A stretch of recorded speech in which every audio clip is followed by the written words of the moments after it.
நாம் எல்லாருமே நமது வாழ்க்கையில் பல நேரங்களில் அழக்கூடியவர்கள். சில நபர்கள் சொல்லக்கூடிய ஒரு விஷயம், என்னுடைய வாழ்க்கையில் நான் அழுததே கிடையாது. ஆனால் ஒரு மூமினான மனிதனை பொறுத்தவரை அவனுடைய வாழ்க்கையில் அழ வேண்டும் என்பதாகும். திருமறை குரான்ல 114 சூறால 4 சூறா இருக்கிறது. இந்த 4 சூறா ஓதும்போது அவனுக்கு அழுகை என்பது வந்தால் அவன் கதறி அழ வேண்டும் என்று கிடையாது. அவனுடைய கண்கள் என்பது நிறைந்தால், மனதில் ஒரு ஈரம் வந்தால், இன்ஷா அல்லாஹ் அவனுக்கு கிடைப்பது சொர்க்கமாகும். அந்த 4 சூறா எது? நாம் எல்லாருமே தொடர்ந்து ஓதக்கூடிய சூறாக்கள் தான். அந்த 4 சூறா எதுன்னு நம்ம பார்ப்போம். அழுகையை பற்றி சொல்லும்போது, ஒரு மூமினான மனிதன் 3 நேரங்களில் அவன் அழுதால் அவனுடைய அந்த கண்களை அல்லாஹு தாலா நரகத்தை காண்பிக்க மாட்டான். இறைவன் தௌஃபீக் புரிவானாக. எந்த நேரம் ஒரு அடியான் அழ வேண்டிய 3 நேரங்கள்? அதற்கு கூடவே 3 பேருடைய அழுகையை நீங்கள் பயந்து கொள்ள வேண்டும், கவனித்து கொள்ள வேண்டும். 3 பேருடைய அழுகை நமது தலைக்கு வந்தால் நமது வாழ்க்கை என்பது அழிந்துவிடும். அந்த 3 நபர்கள் யாரு? அப்போ அந்த 3 நபர்கள் யாரு, 3 நேரங்கள் எது, எல்லாவற்றையும் இந்த ஒரு வீடியோவில் நம்ம தெளிவாக பார்ப்போம். அஸ்ஸலாமு அலைக்கும் வரஹ்மத்துல்லாஹி வபரகாத்துஹு. பிஸ்மில்லா வல்ஹம்துலில்லா, ஸலாத்து வஸ்ஸலாமு அலா அஷ்ரஃபி ரசூலில்லா வலா ஆலிஹி வஸஹ்பிஹி அல் ஃபைஸீன் பிரித்துல்லா அம்மாபாத். புனிதமான ஷோபான் மாதத்தில் அதிகமான அமல்கள் செய்வதற்கு இறைவன் நமக்கு வாய்ப்பை ஏற்படுத்தி தந்தான். புனிதமான பராத்திரவு நம்மை விட்டு சென்றது. ரமலானிற்கு இன்னும் சில நாட்களே உள்ளது. இன்னி நோன்பு வைக்கக்கூடிய சிலர் கவனித்துக் கொள்ளுங்கள். ஏனென்றால் இந்த நாட்களில் நீங்கள் நோன்பு வைத்துவிட்டு ஃபரலான நோன்பான ரமலானை நமக்கு இழந்தால் அது நஷ்டமாகும். அதனால் இன்னியுள்ள இந்த நாட்களில் நோன்பு வைக்கக்கூடியவர்கள் கொஞ்சம் கவனமாக இருந்து கொள்ளுங்கள்.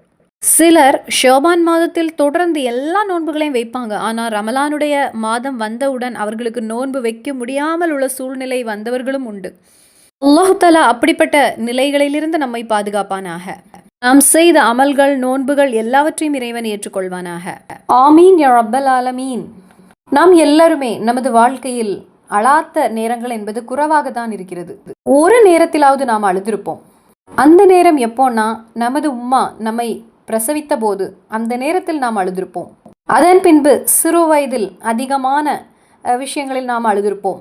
ஆனால் நமக்கு பல விஷயங்கள் தெரியக்கூடிய இந்த வயதை அடைந்த போது, பல பிரச்சனைகள் வரும்போது நாம் அழாமல் நாம் பிடித்து நிற்பதற்குள்ள முயற்சிகளை பார்ப்போம். ஆனால் இறைத்தூதர் ஸல்லல்லாஹு அலைஹி வஸல்லம் கூறுகிறாங்க, இறைவனுடைய ஒரு அடியான், உண்மையான ஒரு அடியான், அவன் பல நேரங்களில் அவனுடைய வாழ்க்கையில் அழுவது என்பது அவனுக்கு சிறப்பானதாகும். அதாவது சிறு வயதில் வந்த அந்த கண்ணீர் கிடையாது, அவனுடைய முதிர்ந்த வயதில் உள்ள அந்த கண்ணீர் என்பது அவனுக்கு வரவேண்டியதாகும். அது ஏன் நமது இறைத்தூதர் ஸல்லல்லாஹு அலைஹி வஸல்லம் அப்படி சொல்கிறாங்க? நான் என்னுடைய கண்கள் கொண்டு பார்த்ததை நீங்கள் பார்த்திருந்தால் அதிகமாக சிரிக்காமல் இருப்பதற்கு நீங்கள் முயற்சி எடுப்பீங்க என்று. இன்னும் நமது இறைத்தூதர் ஸல்லல்லாஹு அலைஹி வஸல்லம் கூறுகிறாங்க, நான் என்னுடைய உடம்பை கொண்டு பல விஷயங்களை நான் அறிகிறேன், ஆனால் அதெல்லாம் உங்களுக்கு அறிய முடியாது. அப்போ நான் தெரியக்கூடிய விஷயங்களை எல்லாம் நீங்கள் தெரிந்தால் நீங்கள் அதிகமாக அழுவீங்க. அதே போல நீங்கள் சிரிக்கக்கூடிய இந்த சிரிப்பை நீங்கள் குறைத்து விடுவீங்க உங்களுடைய வாழ்க்கையில். இந்த வகையில் நமது இறைத்தூதர் ஸல்லல்லாஹு அலைஹி வஸல்லம் அவர்களின் ஹதீஸை நமக்கு பார்க்க முடிகிறது. அல்லாஹு தாலா நமக்கு தந்திருக்கக்கூடிய ஒரு உணர்ச்சி, ஒரு பெரிய ஒரு அருட்கொடை ஆகும் இந்த அழுகை என்பது. சில நபர்கள் மனதில் அப்படி ஏக்கமும் வேதனையும் நிறைந்திருக்கும் போது ஒன்று கதறி அழுதால் அந்த கவலை என்பது அப்படியே குறையும். வெளிநாட்டில் வாழக்கூடிய நிறைய பேர் உண்டு. அவங்க துவா செய்ய சொல்லுவாங்க. அவங்க கூறுகின்ற விஷயம், நாங்கள் ஒன்று அப்படி கதறி அழுவோம். ஒன்றில் பாத்ரூமில் செல்வோம், அல்லது யாரும் இல்லாத இடத்தில் சென்று வீட்டில் உள்ள வேதனைகளை நினைத்து, எங்களுடைய பல வேதனைகளை நினைத்து, இன்னும் எங்களுடைய வேலையின் சுமைகளை நினைத்து நாங்கள் அப்படியே கதறி அழுவோம். அந்த நேரத்தில் எங்களுடைய பாதி கவலைகளும் மனதிலிருந்து குறையும். பல நபர்களும் கூறுகின்ற ஒரு விஷயம், நாங்கள் இரவில் ரொம்ப சோர்ந்து போய் வேலை முடித்துதான் வருவோம். ஆனாலும் நாங்கள் மொட்டை மாடியில் சென்று 2 ரக்காத் தொழுது அல்லாஹ்வுடைய முன்னிலையிலிருந்து அதிகமாக நாங்கள் அழுவோம். எங்களுடைய வேதனைகளை அந்த அமர்விலிருந்து இறைவனிடத்தில் நாங்கள் கூறி அழுவோம் அப்படின்னு சொல்லக்கூடிய நிறைய வெளிநாட்டில் வாழுகின்றவர்கள் உண்டு. அவர்களுடைய கவலைகளை அல்லாஹு தாலா போக்கி கொடுப்பானாக. ஆமீன் யா ரப்பல் ஆலமீன். ஸல்லல்லாஹு அலைஹி வஸல்லம் அவர்களுடைய ஹதீஸ் மூலமாக சில சூறாக்கள் இருக்கிறது. இந்த சூறாக்களை நாம் ஓதும் போது அழுது கொண்டு நாம் ஓதினால் அவனுடைய அந்த அழுகை போதுமானது அவன் சொர்க்கம் நுழைவதற்கு. அவனுடைய பாவங்களை அல்லாஹு தாலா பொறுத்து கொடுப்பான். அவனை அல்லாஹு தாலா சொர்க்கம் நுழைய வைப்பான். எப்படி? இந்த ஒரு 4 சூறாக்கள் போதுமானது. அந்த 4 சூறாக்களை ஓதும்போது அவன் அழுதால் அவனுடைய கண்கள் நரகத்தை பார்க்காது, சொர்க்கம் நுழையக்கூடிய கண்கள் ஆகும். அது இங்க 4 சூறாக்களை ஓதும்போது உங்களுக்கு அழுகை வந்தால் உங்களுக்கு சொர்க்கம் என்பது உறுதியான ஒரு விஷயமாகும். இறைவன் உங்களுக்கு அதை ஏற்படுத்தி தருவானாக. பல நேரங்களிலும் பல சகோதரிகள் அழுகிறாங்க. எப்படி? சினிமாவை பார்த்து அழுகிறாங்க, சீரியலை பார்த்து அழுகிறாங்க. இதே போல தாங்க முடியாத கவலைகள் வரும்போது நாம் அழக்கூடியவர்கள் தான். ஒரு அடியான் வாழ்க்கையில் அழ வேண்டியது ஒன்று துவா செய்யும் போது ஆகும். அவன் துவா செய்யும் போது அவனுக்கு அழுகை வர வேண்டும் என்பதாகும். அவன் அழுது கொண்டு அவனுடைய பாவங்களை எல்லாம் அல்லாஹு தாலாவிடத்தில் கூறி அவன் துவா செய்ய வேண்டும். இரண்டாவது, அவன் குரான் ஓதும் போது அவன் அழ வேண்டும். நான் இங்க சொல்ல போறேன். ஏனென்றால் குரானில் அல்லாவின் நரகத்தை பற்றி, அல்லாவின் கோபத்தை பற்றி, அல்லாவின் அதாபை பற்றி, ஆகிரத்தை பற்றி, மறுமையை பற்றி, கபரை பற்றி நிறைய விஷயங்கள் அல்லாஹு தாலா கூறியிருக்கிறான். அந்த நேரத்தில் எல்லாம் உங்களுக்கு ஒன்று அழ முடிந்தால், உங்களுக்கு ஒரு கவலை என்பது வந்தால் அது போதுமானது உங்களுக்கு இறைவனுடைய அதாபிலிருந்து உங்களுக்கு பாதுகாவல் கிடைக்க. அது மட்டுமில்லாமல் நாம் செய்த தவறுகளை நினைத்து நமக்கு அழ முடிந்தால் நாம் செய்த தவறுகளை எல்லாம் அல்லாஹு தாலா நமக்கு பொறுத்து தருவான். ஸல்லல்லாஹு அலைஹி வஸல்லம் அவர்களுடைய ஹதீஸில் பார்க்க முடிகிறது, சில கண்களுக்கு நரகம் ஹராமானதாகும். ஒன்று, இறைவனை நினைத்து அழுத அந்த கண்ணுக்கு நரகம் ஹராமானது. அதாவது நாம் துவா செய்யும் போது, இறைவா ரப்பே நான் அந்த தவறை செய்து விட்டேன், எனக்கு நீ பொறுத்து தா ரப்பே அப்படின்னு ஒரு துள்ளி கண்ணீர் வந்தா, அதாவது ஒரு ஒரு கவலையோடு ஒரு துள்ளி கண்ணீர் வந்தாலும் கண்ணு ஒன்று நிறைந்தால் போதுமானது. இறைவனிடத்திலிருந்து நமக்கு அதிக பிரதிபலன் கிடைக்கும். அதனால் அழுவதற்கு நீங்கள் கவனித்துக் கொள்ளுங்கள். இனி சில ஆண்கள் கூறலாம், எங்களுக்கு அழுகை என்பது வராது என்று. வேண்டாம், நீங்கள் அழ வேண்டாம். அழுவதை போல் உங்களுக்கு கொஞ்சம் நடிக்கையாவது செய்யலாம். ஸல்லல்லாஹு அலைஹி வஸல்லம் அவங்க அபூபக்கர் சித்திக் ரலியல்லாஹு அன்ஹு அவங்களிடத்தில் கற்றுக் கொடுத்தாங்க, அபூபக்கரே நீங்கள் துஆ செய்யும் போது நீங்கள் அழுவதற்கு ஒன்று முயற்சி செய்யுங்கள். உங்களுக்கு அழுகை வரவில்லை என்றால் அழுவதை போல் நீங்கள் நடித்து கொள்ளுங்கள். அது இறைவனுக்கு ரொம்ப பிடிக்குமாம். அப்போ ஒன்றாவது, இறைவனை நினைத்து அழக்கூடிய அந்த கண்களுக்கு நரகம் என்பது ஹராமானதாகும்.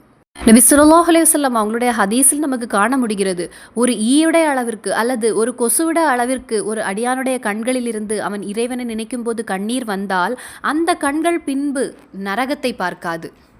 இறைவன் தௌஃபீக் புரிவானாக. இரண்டாவது, ஹராமை விட்டு திரும்பிய கண்ணு. நாம் இப்பொழுது எவ்வளவு ஹராமானதை பார்க்கிறோம். அப்போ ஹராமான ஒன்றை பார்க்கும்போது நமது கண்களை நாம் திரும்பிவிட்டால் அந்த கண்களுக்கு இறைவன் நரகத்தை ஹராமாக்கி விடுவான். மூன்றாவது, இறைவனுடைய மார்க்கத்தில் தூக்கத்தை தவிர்த்த கண்கள். ரமலான் வருகிறது, தராவியெல்லாம் தொழுகின்ற அந்த நேரத்தில் நல்ல தூக்கமாக வரும். ஆனால் அல்லாஹ்வுடைய தூதர் ஸல்லல்லாஹு அலைஹி வஸல்லம் சொல்றாங்க, நாம் குரான் ஓதும் போது அல்லது திக்ருகள் ஓதிக்கொண்டிருக்கும் போது அல்லது ஏதாவது இபாதத்துகள் செய்யும் போது நாம் ஒன்று தூக்கம் வந்தால் அந்த நேரத்தில் நாம் ஒன்று முகத்தை கழுவி மறுபடியும் அந்த இபாதத்தில் ஈடுபட்டால் அந்த கண்களுக்கு அல்லாஹ் தஆலா நரகத்தை ஹராமாக்கி விடுவான் என்று. இனி நம்ம அந்த சூறாவை பார்ப்போம். 4 சூறாக்கள் நாம் எல்லாருமே ஓதக்கூடிய 4 சூறாக்கள். இந்த 4 சூறாக்களை ஓதும்போது உங்களுடைய கண்களில் இருந்து ஒரு துளி கண்ணீர் வந்தால், கண்கள் நிறைந்தால் இன்ஷா அல்லாஹ் அந்த கண்கள் சொர்க்கம் செல்லும், சொர்க்கமாகும் அவர்களுக்கு. இது என்ன சூரா? நபி ஸல்லல்லாஹு அலைஹி வஸல்லம் அவங்களுடைய ஹதீஸில் பார்க்க முடிகிறது, ரசூல் ஸல்லல்லாஹு அலைஹி வஸல்லம் சொல்றாங்க, நான் உங்களுக்கு ஒரு சூரத்தை கற்றுத்தருகிறேன் சஹாபாக்களே அப்படின்னு நமது இறை தூதர் கற்றுத்தந்த ஒரு சூரா. இந்த சூறாவை நாம் ஓதும்போது சாதாரணமாக எப்பொழுதும் ஓதுவதைப் போல் அப்படியே ஓதி விடுவோம். ஆனால் இந்த சூறாவை ஓதும்போது ஒரு துளி கண்ணீர் வந்து உங்களுடைய கண்கள் நிறைந்தால் அந்த கண்களுக்கு அல்லாஹு தாலா சொர்க்கத்தை கொடுப்பான், நரகத்தை ஹராமாக்கி விடுவான். காரணம், இந்த சூறால அல்லாஹு தாலா நமக்கு தந்த அருட்கொடைகளை பற்றி கூறுகிறான். நமக்கு இறைவன் குடிப்பதற்கு தண்ணீர் தந்திருக்கிறான், அது அல்லாஹ்வின் அருட்கொடையாகும். அணிவதற்கு ட்ரெஸ் உண்டு, செல்வதற்கு வாகனம் உண்டு, வசிப்பதற்கு வீடு இருக்கிறது. இது எல்லாவற்றையும் நாம் ஆகிரத்தில் செல்லும் போது இறைவன் நம்மிடத்தில் கேட்பானாம். நரகத்தை பற்றி இறைவன் அதில் கூறுகிறான். அப்ப எல்லாவற்றையும் பற்றி நாம் நினைக்க வேண்டிய ஒரு சூறாவாகும் இந்த ஒரு அற்புதமான ஒரு சூறா. அப்ப நபி ஸல்லல்லாஹு அலைஹி வஸல்லம் கூறுகிறாங்க, ஒரு மனிதன் இந்த சூறாவை ஓதும் போது ஒன்று கண்கள் நிறைந்தால், அவன் ஒன்று அழுதால், அவனுடைய கண்கள் நிறைந்தால் அவனுக்கு சொர்க்கம் உறுதியான ஒரு விஷயமாகும். அந்த நேரத்தில் சஹாபாக்கள் சிலர் அழத் தொடங்கினாங்களாம் அந்த சூறாவை ஓதி. சில சஹாபாக்கள் இதை ஓதியும் அவர்களுக்கு அழுகை வரவில்லையாம். அப்போ சஹாபாக்கள் இறை தூதரை பார்த்து கூறினாங்களாம், நெபியே எங்களுக்கு அழுகை வரவில்லை என்று. அப்போ நமது நெபி ஸல்லல்லாஹு அலைஹி வஸல்லம் கூறிய விஷயம், உங்களுக்கு அழுகை வரவில்லை என்றாலும் அழுவதைப் போல் கொஞ்சம் நடித்து கொள்ளுங்கள் என்று. நமக்கு ஒரு கவலை வருவதைப் போல் இந்த சூறாவை நாம் ஓத வேண்டும். அப்போ அந்த இறை தூதர் அழுது கொண்டு ஓதுங்கள் என்று நம்மிடத்தில் கூறிய ஒரு சூறா சூரத்துல் தகாசுர், அல்ஹாக்குமு தஆசுர், அந்த ஒரு சூறா. இரண்டாவது நமக்கு ஒரு சூறாவை கற்றுத் தருகிறாங்க. அது எந்த சூறா? இறைவனின் அருட்கொடைகளை பற்றி, சொர்க்கத்தை பற்றி கூறக்கூடிய மற்றொரு சூறா. இந்த சூறாவை ஓதும் போதும் உங்களுடைய கண்களிலிருந்து ஒரு துளி கண்ணீர் வந்தால் உங்களுக்கு சொர்க்கம் உறுதியான விஷயமாகும். அப்படிப்பட்ட வல்லமை நிறைந்த சூறா தான் சூரத்துல் ரஹ்மான். மூன்றாவது சூறாவாக மகத்துக்கள் நமக்கு கற்றுத் தருகிறாங்க. இந்த ஒரு சூறாவில் ஒரு அடியானுடைய ரூஹை பிடிக்கக்கூடிய அந்த ஒரு விஷயத்தை பற்றி கூறக்கூடிய ஒரு சூறாவாகும். ஆனால் பல நேரங்களில் நாம் இதை ஓதுவது கிடையாது. ஒரு மனிதனுடைய ரூகை அஸ்ராயில் மலக்கு எடுக்க வரும்போது அந்த நேரத்தில் அந்த அடியான் மலக்கிடம் கூறுவானாம், மலக்கே, எனக்கு இன்னும் கொஞ்சம் நேரம் தாங்கள், நான் இன்று முதல் தொழுகிறேன், நான் இன்று முதல் குர்ஆன் ஓதுகிறேன், நான் நல்லவனாகி விடுவேன், நான் எவ்வளவோ தவறு செய்து விட்டேன், ஆனால் எனக்கு தௌப தேட முடியவில்லை, தௌபு தேட வேண்டும், எனக்கு இன்னும் கொஞ்சம் நேரம் தாங்கள், எனக்கு இன்னும் கொஞ்சம் காலங்கள் தாங்க நீங்க. அந்த ரூகெடுக்க வரக்கூடிய அந்த மலக்கிடம் ஒரு அடியான் பேசக்கூடிய பேச்சுகளை பற்றி விவரிக்கக்கூடிய சூறா தான் சூரத்துல் காஃப். இந்த ஒரு சூறாவை ஓதும் போது ஒரு அடியானுடைய கண்களிலிருந்து கண்ணீர் வந்து அவன் கண்கள் நிறைந்தால், அவனுக்கு கவலை வந்தால் அல்லாஹு தஆலா சொர்க்கத்தை கொடுப்பான் என்று. நாலாவது சூறா நாம் அனைவரும் ஓதக்கூடிய ஒரு சூறா தான்.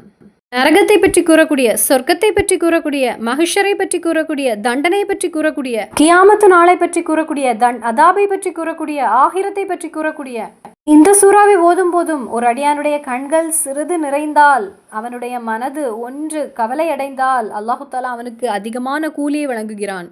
அது என்ன சூறா? சூரத்துல் வாக்கியா. அப்போ இந்த 4 சூறாக்களை ஓதும் போது ஒரு அடியானுக்கு கவலை வந்தால், அவனுடைய கண்கள் நிறைந்தால், அதிலும் முக்கியமாக வருகின்ற புனிதமான இந்த ரமலானில் நாம் ஓதும் போது இன்னும் நமக்கு இரட்டிப்பான கூலியாக இருக்கும். இந்த ஷோபானிலேயே நாம் சிறிது கண்ணீரோடு இதை ஓத ஆரம்பித்து விடுவோம். இனி இந்த அழுகையை பற்றி கூறும்போது நாம் கவனிக்க வேண்டிய சில அழுகைகள் இருக்கிறது. ஒன்று, தாய் தந்தையுடைய அழுகையை நாம் கவனித்து கொள்ள வேண்டும். நம்மை நினைத்து அவன் ஏன் அப்படி பேசிவிட்டான், அவன் என்னை இப்படி பேசிவிட்டானே அப்படின்னு நினைத்து நமது தாய் தந்தை அவர்களுடைய கண்களில் இருந்து கண்ணீரை சிந்தினால், சந்தோஷத்தின் கண்ணீர் அல்ல, ஒரு கவலையின் கண்ணீராக வந்தால் அதற்கு நாம் பதில் கூற வேண்டும். நம்மையும் அல்லாஹு தஆலா இந்த துனியாவில் வைத்தே அள வைப்பான். அதன் பின்பு மனைவியை அள வைக்கக்கூடிய கணவன், கணவனை அள வைக்கக்கூடிய மனைவி, மனைவியின் சில காரணங்களால் கணவன் அழுதால், கணவனின் சில கொடுமைகளால் மனைவி அழுதால், அதற்கும் இறைவனிடத்தில் நாம் பதில் கூற வேண்டும். நாம் காரணமாக ஒருவர் அழ வேண்டிய ஒரு நிலை வரக்கூடாது. இதை நாம் கவனித்துக் கொள்ள வேண்டும். 3 நேரங்களில் அழ நாம் முயற்சி செய்தால் அதற்கும் அல்லாஹு தஆலா பிரதிபலனை வழங்குவான். 1, நாம் துஆ செய்யும் போது அழுவதற்கு முயற்சி எடுத்துக்கொள்ளுங்கள். 2வது, குர்ஆன் ஓதும் போது நாம் அழுது ஓதினால்